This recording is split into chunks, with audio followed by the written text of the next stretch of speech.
Hi guys. Alright. Alam niyo ba yung phrase lang? Pakbet. Kailangan ko ni mata.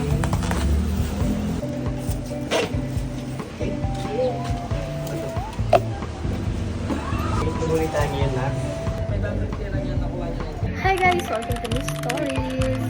Kakain na ako. And ito naman yung lagi nating routine. Mag-aalmusal tapos magkakape. So yung ulam ko is embutido, tapos half rice lang ako dahil napapadami na yung kanin ko talaga everyday. Kuha tayo ng gulay para balance. Alright, yung kinuha kong gulay is pakbet. Kasi gusto ko ng mais, sarsa habang kumakain. Ay, kain na tayo guys. Bago ang lahat, pag bagong gising ako guys, umiinom ako ng mainit na tubig. Yung kaya lang ng lalamunan ko para mas naka-cleanse yung tiyan ko. So, ganun lagi yung ginagawa ko bago ako magkape, bago ako kumain. Tapos, bago ako matulog, ganun din yung ginagawa ko.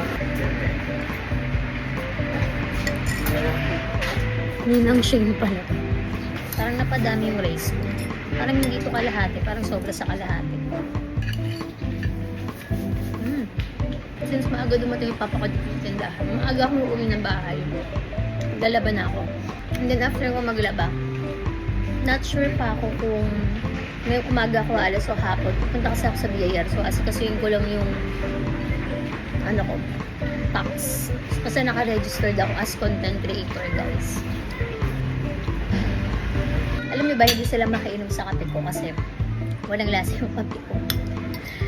Matapang, tas wala pang sugar. So, walang sino man ang umiinom sa kape.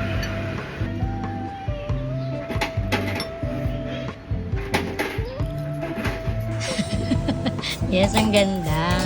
Guys, tapos na ako mag-almusal. Magkakape na lang ako ngayon dito. Tamay ako ng konti. Kasi nandiyan naman si Papa. Doon pa nga rin, may pumimay.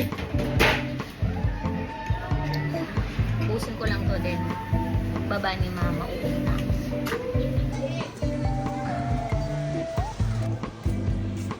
Late ka na. Alright guys, so that's it for today.